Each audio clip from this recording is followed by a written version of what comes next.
Bismillahirrahmanirrahim. Assalamualaikum warahmatullahi wabarakatuh.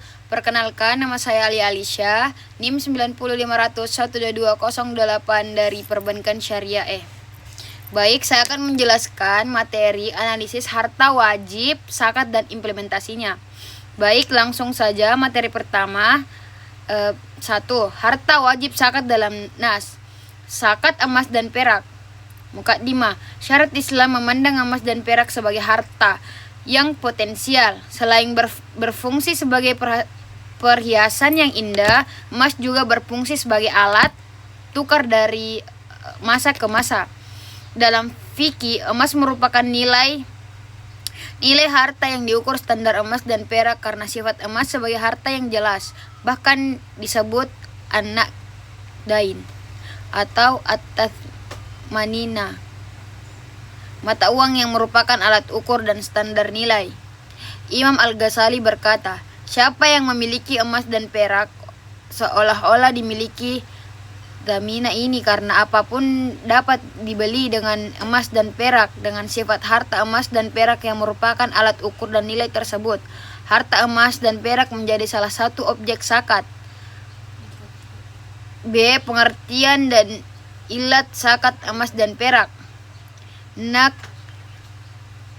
Nakdain adalah sesuatu yang dijadikan mata uang.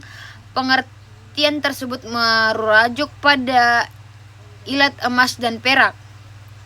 Perak tersebut bisa menghasilkan profit jika dijadikan modal investasi berdasarkan ilat tersebut. Ketentuan hukum zakat emas dan perak berlaku untuk dua barang berikutnya. Setiap uang kertas sebagai alat tukar emas dan perak, karena kedua barang tersebut bisa dijadikan modal investasi sehingga emas, perak, dan uang wajib disakati. Begitu pula emas dan perak yang digunakan untuk keperluan hal-hal yang lainnya, hal-hal yang dilarangkan.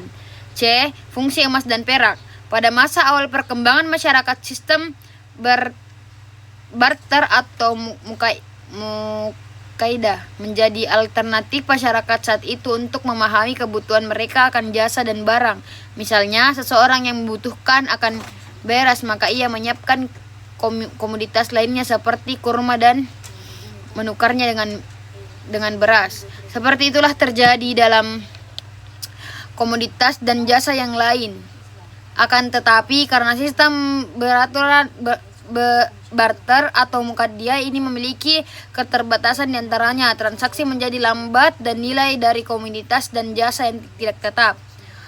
Zakat perdagangan. Pengertiannya, zakat perniagaan adalah zakat yang dikeluarkan dari harta niaga, atau niaga adalah harta atau aset yang diperjualbelikan dengan maksud untuk mendapatkan keuntungan.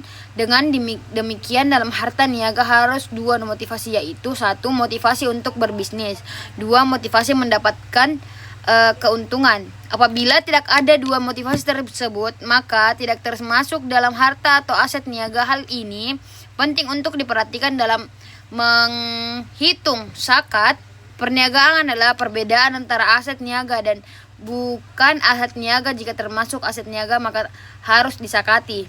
Baik. B.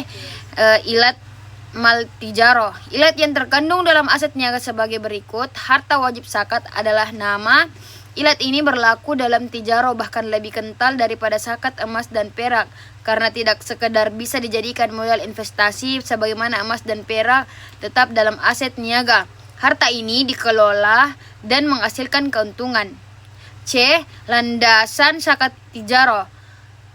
Baik, itu adalah sunnah, ijma, kias, yaitu menghasilkan antara zakat tijaro dan nakdain, yakni keduanya ialah harta berkembang sebagai catatan. Baik, catatan barang tambang. Mukaddimah, di antara komoditas atau barang atau aset yang menjadi salah satu objek zakat adalah hasil tambang. B. Definisi hasil tambang. Menurut istilah bahasa Arab, asli hasil tambang adalah ma'din atau ma'adin, yang berarti sesuatu atau barang berharga yang diambil dari perut bumi. C. Kewajiban zakat dalam hasil tambang. Pada prinsip, seluruh Ulama tanpa terkecuali menggagaskan bahwa hasil tambang wajib disakati oleh berdasarkan dalil-dalil umumnya yang mewajibkan zakat tersebut sesuatu yang dikeluarkan dari perut bumi atau hasil bumi. Baik, mungkin itu saja materi yang bisa saya sampaikan. Mohon maaf apabila ada kata yang salah. Wassalamualaikum warahmatullahi wabarakatuh.